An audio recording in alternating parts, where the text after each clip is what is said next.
Hi friends, welcome back to my channel. Afghani paneer ಮತ್ತು ಲಚ್ಚಾ ಪರೋಟ ತುಂಬ ಸುಲಭವಾಗಿ ಮನೆಯಲ್ಲಿ ನೀವು ಮಾಡಿ ತಿನ್ನಿ. ರಿಯಲಿ ಫ್ರೆಂಡ್ಸ್, ಇದರ ರುಚಿ ನೋಡಿದರೆ ಇಷ್ಟೊಂದು ಈಸಿಯಾಗಿ ಮಾಡ್ಕೋಬೋದು, ಅದು ಇಷ್ಟೊಂದು ರುಚಿ ಇರುತ್ತಾ ಅಂತ ನಿಮಗೆ ಅನಿಸುತ್ತೆ. ಈ ಅಫ್ಘಾನಿ ಪನ್ನೀರ್ ಜೊತೆ ಈ ಲಚ್ಚಾ ಪರೋಟ ತುಂಬ ಹೆಲ್ದಿಯಾಗಿ ಮಾಡ್ತಾ ಇದ್ದೀನಿ, ತೋರಿಸಿ ನಿಮಗೆ ಸ್ಟೆಪ್ ಬೈ ಸ್ಟೆಪ್. ತುಂಬ ಚೆನ್ನಾಗಿರುತ್ತೆ. ಇದರ ರುಚಿ ನೀವು ತಿಂದ ಮೇಲೆ ಗೊತ್ತಾಗುತ್ತೆ. ಒಮ್ಮೆ ಮಾಡಿ ಖಂಡಿತವಾಗ್ಲೂ ನೀವು ಪದೇ ಪದೇ ಮಾಡ್ತೀರಾ ಅಂತ ಹೇಳ್ತಾ, ಅಫ್ಘಾನಿ ಪನ್ನೀರ್ ಮತ್ತು ಲಚ್ಚಾ ಪರೋಟ ಯಾವ ರೀತಿ ಮಾಡೋದು ಅಂತ ಬನ್ನಿ ನೋಡೋಣ. ಇಲ್ಲಿ ನಾನು ಒಂದು ಮಿಕ್ಸಿ ಜಾರಲ್ಲಿ 2 ಈರುಳ್ಳಿ ನಾನು ಕಟ್ ಮಾಡಿ ಇಟ್ಕೊಂಡಿದ್ದೆ. ಈಗ ಇದನ್ನು ಪೇಸ್ಟ್ ಮಾಡಿ ಒಂದು ಬಟ್ಲಲ್ಲಿ ತೆಗಿತೀನಿ. ನೋಡಿ, ಈರುಳ್ಳಿ ನೀರು ಹಾಕದೆ ರುಬ್ಕೋಬೇಕು. ಇದನ್ನು ನಾನು ಒಂದು ಬಟ್ಲಲ್ಲಿ ತೆಗೆದಿಟ್ಕೊಳ್ತೀನಿ. ಹೇಳಿದ್ನಲ್ವ, ತುಂಬ ಸುಲಭವಾಗಿ ಮಾಡ್ಬೋದು. ಒಂದು 15-20 ನಿಮಿಷದಲ್ಲಿ ಆಗುತ್ತೆ ಇದು. ಸೊ ಈಗ ಅದೇ ಮಿಕ್ಸರ್ ಜಾರಲ್ಲಿ ಒಂದು 15 ಗೋಡಂಬಿ, ಒಂದು 15 ಬಾದಾಮಿ ಹಾಕ್ಕೊಂಡಿದ್ದೀನಿ. ಹಾಗೆ ಫ್ರೆಶ್ ಕ್ರೀಮ್ ಅಂದರೆ ಮನೇಲಿ ಹಾಲು ಕಾಯಿಸ್ಬಿಟ್ಟು ಕೆನೆ ತೆಗೆದಿರ್ತೀನಲ್ಲ, ಸೊ ಅದನ್ನು ನಾನು ಒಂದು 3-4 ಟೇಬಲ್ ಸ್ಪೂನಷ್ಟು ಹಾಕ್ಕೊಂಡು, ಈಗ ಇದನ್ನು ಮಿಕ್ಸರ್ ಜಾರಲ್ಲಿ ಹಾಕ್ಕೊಂಡಿದ್ನಲ್ವ, ಸೊ ಇದನ್ನು ಕೂಡ ನಾನು ಫೈನಾಗಿ, ಅಂದರೆ ಸ್ವಲ್ಪ ತರಿತರಿಗಿದ್ರೂ ನಡೆಯುತ್ತೆ, ಇದು ಪೇಸ್ಟನ್ನು ಈಗ ಸೇಮ್ ಅದೇ ರೀತಿ ಒಂದು ಬಟ್ಲಲ್ಲಿ ನಾನು ತೆಗೆದು ಇಟ್ಕೊಳ್ತಾ ಇದ್ದೀನಿ. ಇದೇ ನೋಡಿ ಮೇನ್ ಅಂದರೆ ಈ ಗ್ರೇವಿ ಹೇಗಿರುತ್ತೆ ಅಂದರೆ ಸ್ವಲ್ಪ ವೈಟಿಶ್ ಆಗಿರುತ್ತೆ, ವೈಟಾಗಿರುತ್ತೆ, ತುಂಬ ಚೆನ್ನಾಗಿರುತ್ತೆ. ಈಗ ಇಲ್ಲಿ ಒಂದು ಕಡಾಯಿನ ಇಟ್ಟು ಗ್ಯಾಸ್ ಫ್ಲೇಮನ್ನು ಕೂಡ ಆನ್ ಮಾಡಿದ್ದೀನಿ. ಇಲ್ಲಿ ನಾನು ಬೆಣ್ಣೆನ ಹಾಕ್ಕೊಳ್ತಾ ಇದ್ದೀನಿ. ಎಣ್ಣೆ ಏನು ಯೂಸ್ ಮಾಡ್ತಾ ಇಲ್ಲ, ಮನೆಯಲ್ಲೇ ಮಾಡಿರುವಂಥ ಬೆಣ್ಣೆ ಹಾಕ್ಕೊಂಡು ಈಗ ಸ್ವಲ್ಪ ಕರಗ್ತಾ ಇರುವಾಗ ಸ್ವಲ್ಪ ಪಲಾವ್ ಎಲೆ, ಏಲಕ್ಕಿ, ಸ್ವಲ್ಪ ಬಡೆ ಸೊಪ್ಪು, ಸ್ವಲ್ಪ ಚಕ್ಕೆ, ಹಾಗೆ ಲವಂಗ ಇದನ್ನು ಹಾಕ್ಕೊಂಡು ನೋಡಿ ಸ್ವಲ್ಪ ಫ್ಲೇವರ್ ಎಲ್ಲ ಬಿಟ್ಕೋಬೇಕು. ಮಿಕ್ಸ್ ಮಾಡ್ಕೊಂಡ ನಂತರ ಏನು ಈರುಳ್ಳಿ ನಾವು ಪೇಸ್ಟ್ ಮಾಡಿ ಇಟ್ಕೊಂಡಿದ್ವಲ್ವ, ಸೊ ಅದನ್ನು ಇದರಲ್ಲಿ ಹಾಕ್ಕೋಬೇಕು. ಹಾಕ್ಕೊಂಡು ಚೆನ್ನಾಗಿ ಸ್ವಲ್ಪ ಹೈ ಫ್ಲೇಮಲ್ಲಿ ಇದನ್ನು ಮಿಕ್ಸ್ ಮಾಡ್ಕೋಬೇಕು. ನಂತರ 1 ಟೀ ಸ್ಪೂನಷ್ಟು ಶುಂಠಿ ಬೆಳ್ಳುಳ್ಳಿ ಪೇಸ್ಟ್, 1 ಟೀ ಸ್ಪೂನಷ್ಟು ಹಸಿ ಖಾರ ಅಂದರೆ ಹಸಿಮೆಣ್ಸಿನ್ಕಾಯಿ ಹುರಿದ್ಬಿಟ್ಟು ಇದನ್ನು ಪೇಸ್ಟ್ ಮಾಡಿ ಇಟ್ಕೊಂಡಿದ್ದೆ. ಸ್ವಲ್ಪ ಬೆಳ್ಳುಳ್ಳಿ ಹಾಕಿ ಅದನ್ನು ಇದರಲ್ಲಿ ಹಾಕ್ಕೊಂಡಿದ್ದೀನಿ.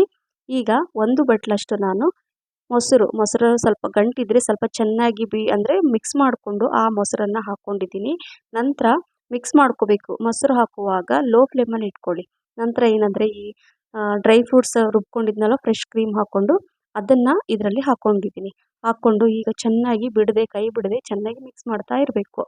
ಯಾಕಂದರೆ ನಾವು ಮೊಸರು ಹಾಕಿದ್ದೀವಿ, ಹಾಗಾಗಿ ಅದು ಮೊಸರು ಹೊಡೆಯೋ ಚಾನ್ಸಸ್ ಇರುತ್ತಲ್ವ, ಹಾಗಾಗಿ ಚೆನ್ನಾಗಿ ಮಿಕ್ಸ್ ಮಾಡಿಕೊಂಡು ರುಚಿಗೆ ತಕ್ಕಷ್ಟು ಉಪ್ಪು ಹಾಕ್ಕೋಬೇಕು. ಉಪ್ಪು ಹಾಕ್ಕೊಂಡು ಕೂಡ ಈ ಥರ ಕರೆಕ್ಟಾಗಿ ಮಿಕ್ಸ್ ಮಾಡ್ಕೋಬೇಕು. ಲೋ ಮೀಡಿಯಂ ಫ್ಲೇಮಲ್ಲಿ ಮಿಕ್ಸ್ ಮಾಡ್ಕೊಂಡ ನಂತರ ಈಗ ನಾನು ಸೈಡಲ್ಲಿ ಗ್ಯಾಸ್ ಫ್ಲೇಮನ್ನು ಆನ್ ಮಾಡಿ ಅಲ್ಲಿ ಇಟ್ಕೊಂಡಿದ್ದೀನಿ, ಅದು ಕುದೀತಾ ಇರುತ್ತೆ. ಇಲ್ಲಿ ಒಂದು ಕಡಾಯಿ ಇಟ್ಕೊಂಡು 2 ಟೀ ಸ್ಪೂನಷ್ಟು ಬಟರ್ ಹಾಕ್ಕೊಂಡಿದ್ದೀನಿ, ಬೆಣ್ಣೆ, ಸ್ವಲ್ಪ ಉಪ್ಪು, ಸ್ವಲ್ಪ ಅರಿಶಿಣ, ಹಾಗೆ ಸ್ವಲ್ಪ ಅಚ್ಚ ಖಾರದ ಪುಡಿ, ಸ್ವಲ್ಪ ಗರಂ ಮಸಾಲ ಹಾಕ್ಕೊಂಡು ಮಿಕ್ಸ್ ಮಾಡಿಕೊಂಡು ಲೋ ಮೀಡಿಯಂ ಫ್ಲೇಮಲ್ಲೇ ಒಂದು ಕ್ಯಾಪ್ಸಿಕಮ್ ಇದು, ಹಾಗೆ ಪನ್ನೀರ್ 200 ಗ್ರಾಮ್ ಅಷ್ಟು ಪನ್ನೀರ್ ಇದೆ.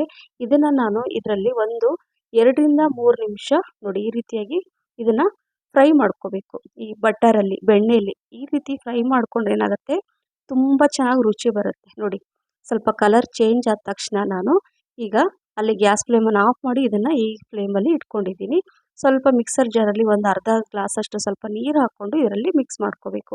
ಈಗ ಫ್ರೈ ಮಾಡಿರುವಂತಹ ಏನು ಪನ್ನೀರ್ ಮತ್ತು ಕ್ಯಾಪ್ಸಿಕಮನ್ನು ಇದರಲ್ಲಿ ಹಾಕ್ಕೊಂಡು ಮಿಕ್ಸ್ ಮಾಡ್ಕೊಳ್ತಾ ಇದ್ದೀನಿ. ಹಾಗೆ 1 ಟೀ ಸ್ಪೂನಷ್ಟು ಗರಂ ಮಸಾಲ, ಹಾಗೆ ಮತ್ತು ಕಸೂರಿ ಮೇಥಿನ ಹಾಕ್ಕೊಂಡು ಮಿಕ್ಸ್ ಮಾಡ್ಕೋಬೇಕು. 1 ನಿಮಿಷ ಸಾಕು. ಮಿಕ್ಸ್ ಮಾಡಿಕೊಂಡು ಲಾಸ್ಟಲ್ಲಿ ಕೊತ್ತಂಬರಿ ಸೊಪ್ಪನ್ನು ಹಾಕ್ಕೊಳ್ಳಿ. ಸ್ವಲ್ಪ ಜಾಸ್ತಿ ಕ್ವಾಂಟಿಟಿಯಲ್ಲಿ ಹಾಕ್ಕೊಂಡ್ರೆ ಈ ಅಫ್ಘಾನಿ ಪನ್ನೀರ್ ರೆಡಿ. ತುಂಬ ರುಚಿಯಾಗಿರುತ್ತೆ, ಮಾಡಲಿಕ್ಕೂ ಅಷ್ಟೇ ಸುಲಭ, ಆದರೆ ರುಚಿ ಮಾತ್ರ ರಿಯಲಿ ಫ್ರೆಂಡ್ಸ್, ನೀವು ಯಾವ ರೆಸ್ಟೋರೆಂಟಲ್ಲೂ ಹೋದರೂ ಸಿಗಲ್ಲ, ಅಷ್ಟೊಂದು ರುಚಿಯಾಗಿರುತ್ತೆ. ಸೊ ಅದು ರೆಡಿ ಆಯಿತು, ಸೈಡಲ್ಲಿ ಇಟ್ಕೊಂಡಿದ್ದೀನಿ. ಈಗ ಚಪಾತಿ ಹಿಟ್ಟು, ನಾರ್ಮಲ್ ಚಪಾತಿ ಹಿಟ್ಟು ಕಲಿಸ್ತೀವಲ್ಲ, ಅದೇ ರೀತಿಯಾಗಿ ನಾನು ಕಲಿಸ್ಕೊಂಡು ಇಟ್ಕೊಂಡಿದ್ದೆ. ಈಗ ಹಂಚು ಕೂಡ ಬಿಸಿಯಾಗಿದೆ, ಸೈಡಲ್ಲಿ ಇಟ್ಟಿದ್ದೀನಿ. ಇಲ್ಲಿ ಚಪಾತಿ ಉದ್ದುತ್ತೀವಲ್ಲ, ಆ ಥರ ಉದ್ಕೊಂಡು ಸ್ವಲ್ಪ ಎಣ್ಣೆ ಮೇಲೆಲ್ಲ ಸ್ಪ್ರೆಡ್ ಮಾಡಿ ಆಮೇಲೆ ಗೋಧಿ ಹಿಟ್ಟನ್ನು ಈ ರೀತಿಯಾಗಿ ನಾನು ತೋರಿಸ್ತಾ ಇದ್ದೀನಲ್ವ, ಆ ರೀತಿ ಹಾಕ್ಕೊಂಡು ಒಂದು ಚಾಕುವಿನಿಂದ ನೋಡಿ ಈ ಥರ ಲೇಯರಾಗಿ ಉದ್ದುದ್ದಕ್ಕೆ ಸಣ್ಣಕ್ಕೆ ಕಟ್ ಮಾಡ್ಕೋಬೇಕು.